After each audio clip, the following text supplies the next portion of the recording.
दोस्तों और मेरी माता बहनों, सबसे पहले तो मैं 1008 जोड़ों के साथ जो हमारे भाई और बहन बैठे हैं, मैं उन सभी का नमन करता हूं, वंदन करता हूं, उनका अभिनंदन करता हूं, क्योंकि आज वो एक ऐसा पुण्य का कार्य करने के लिए यहां आए हुए हैं। क्योंकि आपने देखा होगा, जीवन में अगर आदमी कोई एक वृक्ष लगाता है और जब हम उस वृक्ष को देखते हैं और उस वृक्ष का अनुभव करते हैं, क्योंकि आपने देखा होगा आपके जीवन से पहले भी कई वृक्ष आपने देखे होंगे, वो उतने ही बड़े हैं और आज भी उतने बड़े होंगे, क्योंकि ये वृक्ष इसको एक पीढ़ी नहीं देखती है, लगातार इसको 2, 3, 4, 5, 6 पीढ़ी देखती हैं। और कई वृक्ष तो हमारे ऐसे हैं जिनकी उम्र हजारों सालों तक होती है। अगर एक पीढ़ी ने अगर उस वृक्ष को लगाया है तो हमारी कितनी पीढ़ी उसका आनंद लेंगे, ये अनुभव हम नहीं कर सकते। आपने देखा होगा कि आपके घर में, आपके आंगन में, आपके यहां एक कोई वृक्ष आपने देखा होगा, उसका कितना फायदा है।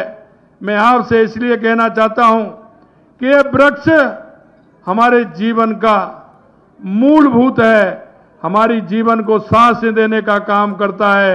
इसलिए देश के यशस्वी प्रधानमंत्री नरेंद्र मोदी जी ने जो एक आह्वान किया है, पर्यावरण को लेकर के अब आह्वान किया है कि एक पेड़ मां के नाम, मैं आपसे कहना चाहता हूं कि ये आप वृक्ष जरूर लगाना। और इसी वर्ष नहीं, हर वर्ष बारिश के समय में आपको वृक्ष लगाने हैं। अब बीच में भी लगा सकते हैं कि साहब वो तो बारिश की कह के गए, वृक्ष की तो रखवाली है, आप जिस तरह से उसको पालोगे, जीवन में ज्यादा से ज्यादा अगर आप वृक्ष लगाओगे तो निश्चित रूप से वो आपकी पहचान भी बनेगी और आने वाली पीढ़ी को आपकी तरफ से आशीर्वाद भी होगा। मैं सबसे पहले अमरा भगत जी के चरणों में मैं शीश नवाता हूं। उनकी तपोस्थली अनगढ़ बाबा जी को भी मैं प्रणाम करता हूं। यहां उपस्थित सभी पूजनीय संतजनों, अतिथियों, नरबदिया एवं अन्य स्थान से पधारे सभी सज्जनों का अभिनंदन भी करता हूं। सबसे बड़ी बात यह है कि मेवाड़ के मस्तक पर टीके के समान सुशोभित चित्तौड़गढ़ की यह गौरवशाली धरा को मैं बार बार नमन करता हूं और मैं धन्यवाद देना चाहता हूं माननीय सांसद जी को और उनकी टीम को कि एक साथ आप लोगों के दर्शन करने का मेरे को लाभ दिया। इसके लिए मैं बहुत बहुत धन्यवाद देता हूं, क्योंकि यह तो वो धरती है जिसका कण कण शौर्य एवं पराक्रम की गाथा कहता है, जिसका इतिहास सोने के समान चमकता है। मेवाड़ी लोगों का स्वाभिमान और पराक्रम केवल राजस्थान में ही नहीं, पूरे देश और दुनिया में चित्तौड़ का मान और सम्मान पूरी दुनिया में मिलता है। यहां से पूरी दुनिया प्रेरणा लेने का काम करती है। इस माटी में जन्म लेने वाला हर नर, हर नारी की अलग पहचान रही है, जिन्होंने अपनी आन, मान और शान के लिए अपने प्राणों की परवाह नहीं की। मैं इस मेवाड़ की माटी को कोट कोट नमन करता हूं, वंदन करता हूं और इस तरह के सभी नर नारियों को बार बार नमन करता हूं।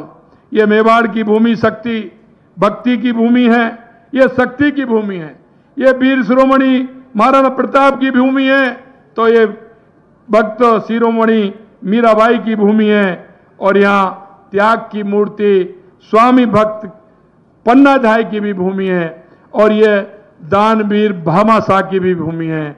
मैं इसलिए कहना चाहता हूं, एक जगह कहीं कोई व्यक्ति हो सकता है, लेकिन यहां भामाशाह से लेकर के देश के अपनी स्वामी भक्ति के लिए प्राणों को नौछावर करने वाली और भक्ति और शक्ति की धरती का अगर मेल मिलेगा तो वो चित्तौड़ के अंदर मिलेगा, चित्तौड़ के अंदर मिलेगा। आज ये अभियान जो आपने लिया है और एक उस स्थान से लिया है जो एक पवित्र स्थान है। अभी मेरे को बता रहे थे कि जिस तरह से हमारे यहां की गाथाएं हैं, क्योंकि जो महाराज जी का हम स्मरण कर रहे हैं, ऐसे भक्त सदियों में होते हैं और वो अपनी पहचान छोड़ते हैं और जनमानस में उसका प्रभाव होता है। हमें उन प्रभावों को बढ़ाते हुए हमें उनकी याद में आगे इसी तरह के कार्यक्रम करने से हमारे सनातन, हमारी संस्कृति मजबूत होती है।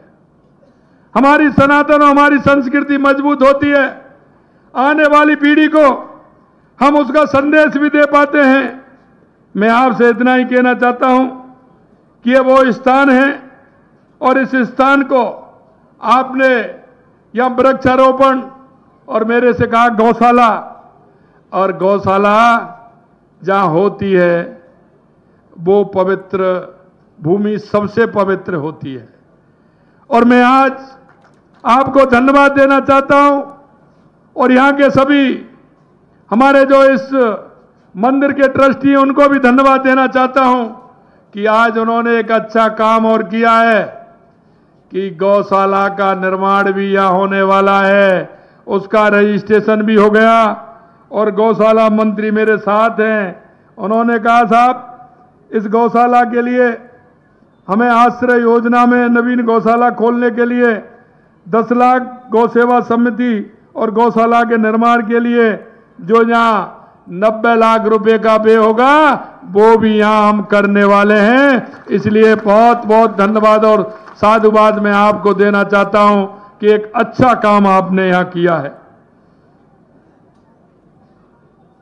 मैं आपसे इतना और कहना चाहता हूं कि जिस तरह से देश के यशस्वी प्रधानमंत्री नरेंद्र मोदी जी ने सामाजिक सरोकार के काम करते हैं और वो सामाजिक सरोकार के कार्य आपने देखे होंगे कि 2014 से 2 अक्टूबर 2014 से उन्होंने एक स्वच्छता अभियान प्रारंभ किया था और आज हम कह सकते हैं कि स्वच्छता अभियान हमारा जन जन के भागीदारी उसमें बना है और उस स्वच्छता के अभियान को लेकर के हम चलते हैं। जब लगा कि हमारा बेटी बचाओ बेटी पढ़ाओ का नारा उन्होंने दिया था, क्योंकि हमारा लिंग अनुपात कम हो रहा था, बेटियों की संख्या घट रही थी। देश के यशस्वी प्रधानमंत्री नरेंद्र मोदी जी ने बेटी बचाओ बेटी पढ़ाओ का नारा दिया और आज वो संख्या हमारी संतुलन में आई है और पूरे समय में संतुलन में आकर के बेटी बचाओ बेटी पढ़ाओ का नारा जो उन्होंने दिया वो कामयाब होता हुआ दिख रहा है। और अभी उन्होंने 5 जून को पर्यावरण दिवस के अवसर पर जो उन्होंने आह्वान किया और उन्होंने कहा कि एक पेड़ मां के नाम। मैं आपसे कहना चाहता हूं भाई और बहनों, ये जो हमारा वायुमंडल है, हमारा पर्यावरण है और पर्यावरण के कारण जो आपने देखा है जिस तरह से परेशानी हो रही है, देश के यशस्वी प्रधानमंत्री नरेंद्र मोदी जी ने आह्वान किया है कि एक पेड़ मां के नाम, और उस आह्वान को आप आज साकार कर रहे हैं। ये मेरे सामने जो 1008 जोड़े हैं इस योजना को आगे बढ़ाने का काम कर रहे हैं। हमें एक पेड़ मां के नाम लगाते हुए इस अभियान को और तेज करना है। आपने देखा होगा हरियाणा राजस्थान के अंतर्गत हमने कहा था कि राजस्थान के अंदर हम 7 करोड़ पौधे लगाएंगे। हमने उन 7 करोड़ पौधे से ज्यादा लगा करके राजस्थान के अंदर रिकॉर्ड बनाने का काम किया है और एक दिन में 2 करोड़ पौधे लगाने का काम हमारी सरकार ने किया है।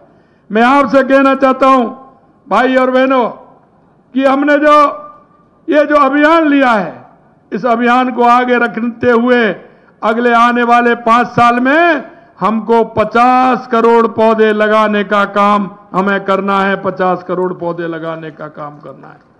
और मैं एक बात कहना चाहता हूं, जिसके मन में अच्छे काम करने की होती है, जिसके अंदर काम करने का जज्बा होता है, ईश्वर भी उसका साथ देता है। आप मेरे को बताइए इस बार आपकी फसल कैसी है? सभी किसान भाई आए हैं, ऊपर हाथ खड़ा करिए, फसल कैसी है आपके यहां? अच्छी है ना? तो देखिए देश के यशस्वी प्रधानमंत्री नरेंद्र मोदी जी ने तो पेड़ लगाने का आह्वान किया और ऊपर वाले ने कहा कि आप तो जमीन पर लगा दीजिए, उनको बड़ा मैं कर दूंगा। लगातार वर्षा होकर के जितने पेड़ लगाए थे वो सारे के सब पेड़ लग गए। ये उस ऊपर वाले की मेहरबानी है। और आपकी फसल भी अच्छी है। हम गांव में जाते हैं, रिश्तेदारी में जाते हैं, तो क्या पूछते हैं? यही तो पूछते हैं कि आपके यहां फसल कैसी है। पूछते हैं कि नहीं पूछते? और दूसरी बात क्या पूछते हैं कि आपके घर में दूध हो रहा है कि नहीं हो रहा है। यही पूछते हैं ना। तो मैं आपसे कहना चाहता हूं मेरे भाई और बहनों, फसल भी अच्छी है, फसल भी अच्छी है। और गौपालक जो कार्ड हमने आपको 1 लाख रुपए का दिया है वो इसलिए दिया है, अगर किसी के घर में गाय भैंस अगर दूध नहीं दे रही है तो वो गौपालक कार्ड से बैंक से ला करके गाय ला सकते हैं, बच्चों को दूध पिला सकते हैं। इसलिए हमने गौपालक कार्ड देने का, जैसे किसान क्रेडिट कार्ड है, इसी तरह से गौपालक कार्ड देने का काम भी हमारी सरकार ने किया है। मैं आपसे इतना कहना चाहता हूं कि हमारे कुछ नेता हैं जिन्होंने जब समय मिला, जब